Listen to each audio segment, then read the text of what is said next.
আসসালামু আলাইকুম।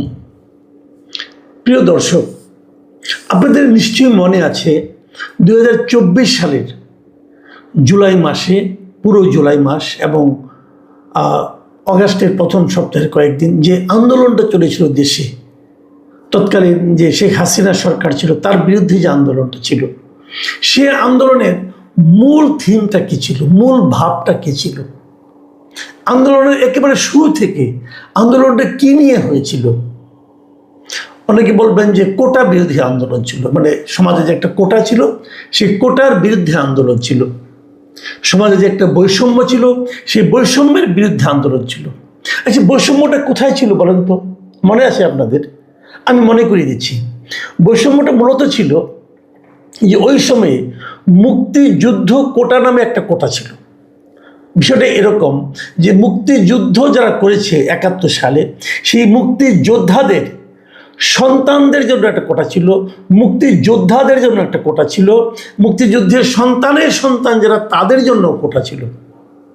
আরেকটু ডিটেলে বলি, মুক্তিযুদ্ধ হয়ে গেছে 24 সালে যদি আমরা ধরি, তাহলে 53 বছর আগে, তখন থেকে 53 বছর আগে। তো 53 বছর আগে যাদের যে যুদ্ধ হয়ে গেছে, সেই যুদ্ধে যারা অংশ নিয়েছে তাদের তো সরকারি চাকরি করার বয়স থাকার কথা না, তাই না? কারণ তখন যুদ্ধ যখন করে তখন তার বয়স মিনিমাম 14 বছর। তো 53 আর 14 মিলে 67 বছর, তখন তার সরকারি চাকরি করার কোনো সুযোগ নাই। কিন্তু এর আগে যখন সরকারি চাকরিতে যোগদান করার সুযোগ ছিল, তখন কিন্তু মুক্তিযোদ্ধাদের জন্য চাকরিতে ঢোকার একটা কোটা ছিল এবং সেখানে তারা একটা বয়সতার জন্য বেশি ছিল, যে বেশি বয়স পর্যন্ত তারা চাকরির জন্য অ্যাপ্লাই করতে পারতেন। যখন তাদের চাকরির বয়সটা আর কুলাচ্ছে না, তাদের বয়স হয়ে যাচ্ছে, তখন এই কোটাটা বংশানুক্রমিকভাবে তাদের সন্তানদের উপরে আরোপিত হলো, যে সন্তানদেরও এই কোটা দেওয়া হবে। এটা নিয়েই কিন্তু যত আপত্তি, মুক্তিযুদ্ধের সন্তানরা ইউনিভার্সিটিতে ভর্তির সময় বাড়তি সুযোগ পাবে, তাদের জন্য কিছু কোটা থাকবে, তারা আগে ভর্তি হবে, তারা কম মার্কস পেলেও ভালোভাবে ভর্তি হতে পারবে, এরকম নানা ধরনের কোটা। এটা স্টুডেন্টরা বলতো এক ধরনের বৈষম্য, যে আমি বেশি নাম্বার পেয়েও আমার পাশে যে ছেলেটা বসে আছে, মেয়েটা বসে আছে, তার বাবা মুক্তিযোদ্ধা ছিল, অতএব সে আমার চেয়ে কম নাম্বার পেয়েও সুযোগ পাচ্ছে, কারণ তার জন্য একটা কোটা আছে। এটা এক ধরনের বৈষম্য। কিন্তু তখন তারা বলছিল সব কিছু হবে মেধা ভিত্তিক, যার মেধা ভালো সে কাজ করবে, সে সুযোগ পাবে। আরও বড় পরবর্তীতে চাকরি পাওয়ার ক্ষেত্রে, বিসিএস এর চাকরির ক্ষেত্রেও এই একই ঝামেলা ছিল, কোটা থাকতো। এই কোটাটা নিয়ে অনেক দিন ধরে আন্দোলন হচ্ছিল। 2018 সালে প্রথম একটা আন্দোলন হয়, সেই আন্দোলনের পর আন্দোলনের তোরে হাসিনা সরকার কোটাটাই বাতিল করেছে, যে কোনো কোটাই আর থাকবে না চাকরির ক্ষেত্রে, উনি বলেছিলেন। তারপরে এই 24-এ এসে আবার যেটা হলো, যে যারা কোটা বঞ্চিত হলো, ওই যে মুক্তিযুদ্ধের যারা থেকে বংশধর, তারা আবার হাইকোর্ট থেকে একটা রায় নিয়ে আসলো, না কোটাটা থাকবে। এটাকে কেন্দ্র করেই 2024-এর জুলাইয়ের আন্দোলনের সূত্রপাত। তাহলে আন্দোলনটা হলো কোটা বিরোধী আন্দোলন। সেই আন্দোলনটা কি মুক্তিযুদ্ধ বিরোধী আন্দোলন ছিল? না। মুক্তিযোদ্ধাদেরকে অপমান করার আন্দোলন ছিল? তাও ছিল না। আন্দোলনটা ছিল যে ওই ইস্যুটাকে কেন্দ্র করে আপনি কোটা চালু করতে পারবেন না, যার যেটা যোগ্য, যে যার যোগ্য, সেই যোগ্যতা অনুযায়ী সে তার চাকরি পাবে, অথবা কাজ পাবে, অথবা ভর্তি হতে পারবে, যেখানেই যাক সেটা হলো তার যোগ্যতা অনুযায়ী, যার যে যোগ্যতা এবং যে কাজের জন্য যে যোগ্যতার দরকার, সেই প্রতিযোগিতায় তারা যে টিকবে সেই হবে। কার বাবা কি, কার বাবা হুজুর, কার বাবা হাজি, কার বাবা পাজি, কার বাবা মুক্তিযোদ্ধা, কার বাবা রাজাকার, এগুলো কোনোটাই বিবেচনায় আনা হবে না। যাকে চাকরি দেব, যে কাজ পাবে, যে প্রতিযোগিতায় অংশ নেবে, তাদের মধ্যে যাদের মেধা, যাদের যোগ্যতা আছে তারাই পাবে। ব্যাপারটা ক্লিয়ার, সিম্পল। আমরা কোটা বিরোধী আন্দোলন করলাম, আমরা বৈষম্য বিরোধী আন্দোলন করলাম। এই আন্দোলনের মাধ্যমে একটা সরকারের পতন ঘটলো, নতুন একটা সরকার আসলো, এখন একটা গণতান্ত্রিকভাবে নির্বাচিত একটা সরকার আছে। এখন কি আমরা কোটা চাই? চাই না।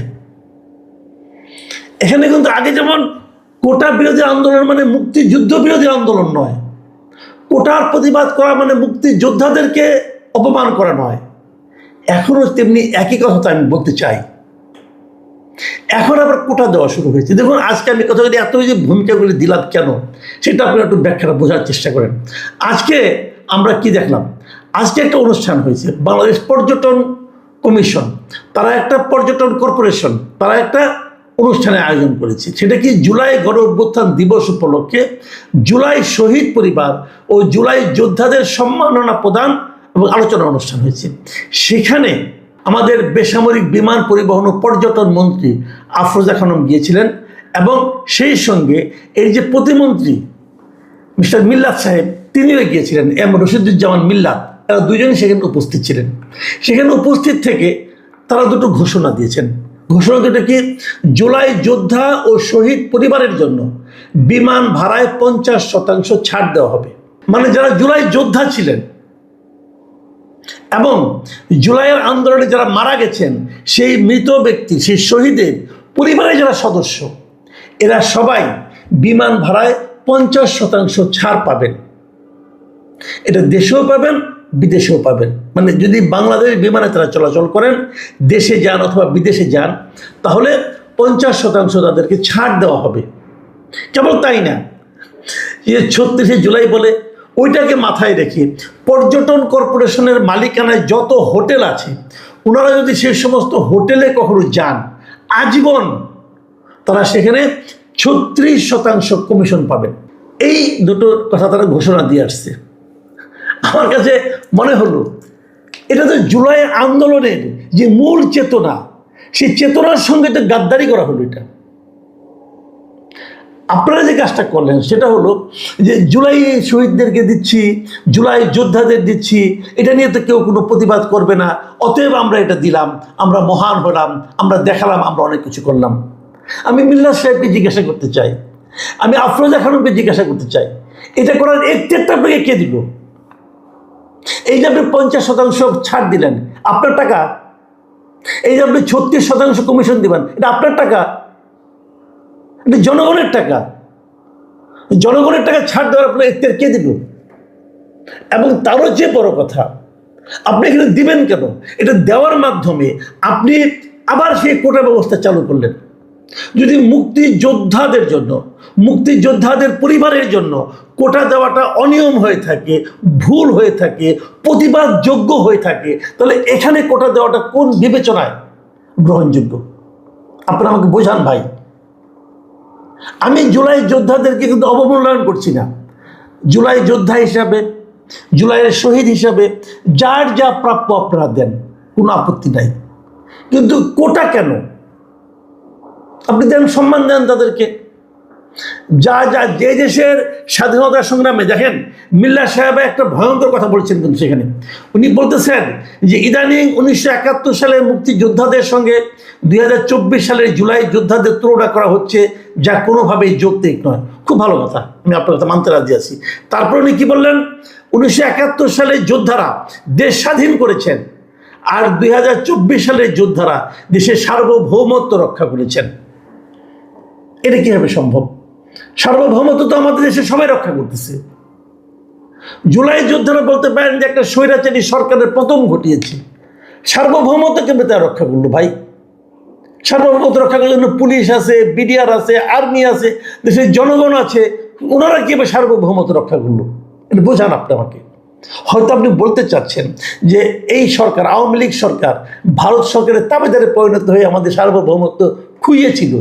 যে সার্বভৌমত্ব খোয়ানোর কথা বলেন, সেটা তো আপনারা সরকার গঠন করার পর করেছেন। সেটা হলো মার্কিন যুক্তরাষ্ট্রের সঙ্গে চুক্তি করে। মার্কিন যুক্তরাষ্ট্রের সঙ্গে যে গোলামি চুক্তি আপনারা করেছেন, তাতে আমাদের সার্বভৌমত্ব গেছে। আমরা এখন বিদেশ থেকে তেল কিনতে হলে মার্কিন যুক্তরাষ্ট্রের অনুমতি নিয়ে কিনতে হয়, আগে ভারতের অনুমতি নিয়ে কিছু কিনতে হতো না আমাদের। সার্বভৌমত্ব কারে কি বুঝাচ্ছেন ভাই? এইগুলি ঠিক না। মুখে যা আসবে তাই বলবেন, এগুলো ঠিক না। একটা গোষ্ঠীকে খুশি করার জন্য যা ইচ্ছা তা দিয়ে দিবেন, এটাও ঠিক না।